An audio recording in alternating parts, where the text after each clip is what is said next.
ದೇವಸ್ಥಾನಕ್ಕೆ ಬರುವವರು ದಯವಿಟ್ಟು ಚಪ್ಪಲಿ ಧರಿಸಿ ಬರಬೇಡಿ.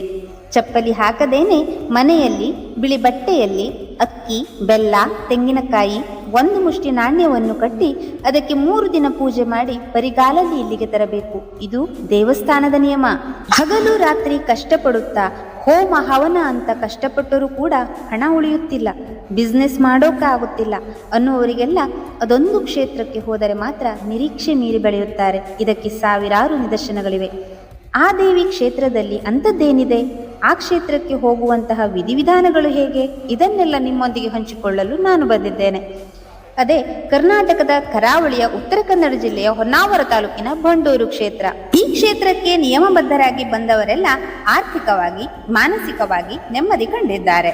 ಬರುವಾಗ ಒಂದು ನಿಯಮವಿದೆ.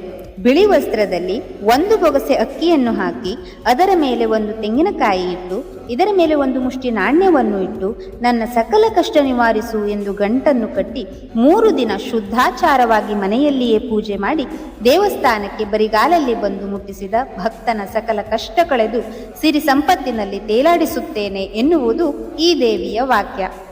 ಇಂದೇ ನಿಮ್ಮ ಮನೆಯಲ್ಲಿ ಎಂತಹದೇ ಅನಾರೋಗ್ಯ ದೋಷಗಳಿರಲಿ, ಹಾಸ್ಪಿಟಲ್ನಲ್ಲಿ ಬದುಕುವುದಿಲ್ಲ ಎನ್ನುವ ವ್ಯಕ್ತಿಗಳಿರಲಿ, ಹೊಸ ಉದ್ಯೋಗ ಮಾಡುವವರಿರಲಿ, ಸ್ಪರ್ಧಾತ್ಮಕ ಪರೀಕ್ಷೆ ಬರೆಯುವವರಿರಲಿ, ಮಾಟ ಮಂತ್ರದಿಂದ ಬೇಸುತ್ತಿದ್ದರೆ, ನಿಮ್ಮವರೇ ನಿಮಗೆ ವೈರಿಗಳಾಗಿದ್ದರೆ ಇಂದೇ ಈ ತಾಯಿಯ ಹೆಸರಿನಲ್ಲಿ ಮಡಿಲಕ್ಕಿ ಕಟ್ಟಿ ಪೂಜೆ ಪ್ರಾರಂಭಿಸಿ. ಅತಿ ಶೀಘ್ರದಲ್ಲಿ ನೀವಂದುಕೊಂಡಂತೆ ಆಸೆಯನ್ನು ಈಡೇರಿಸಿ ಮಡಿಲಕ್ಕಿ ಸಮೇತ ಕ್ಷೇತ್ರಕ್ಕೆ ಕರೆಸಿಕೊಳ್ಳುತ್ತಾಳೆ.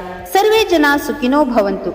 ಈ ವಿಷಯವನ್ನು ಕನಿಷ್ಠ 3 ಜನರಿಗೆ ಶೇರ್ ಮಾಡಿ ನೋಡಿ. 9 ದಿನದೊಳಗೆ ಒಂದು ಸಿಹಿ ಸುದ್ದಿ ಪಡೆಯುತ್ತೀರಿ. ಇದಕ್ಕೆ ನಾನೇ ಸಾಕ್ಷಿ.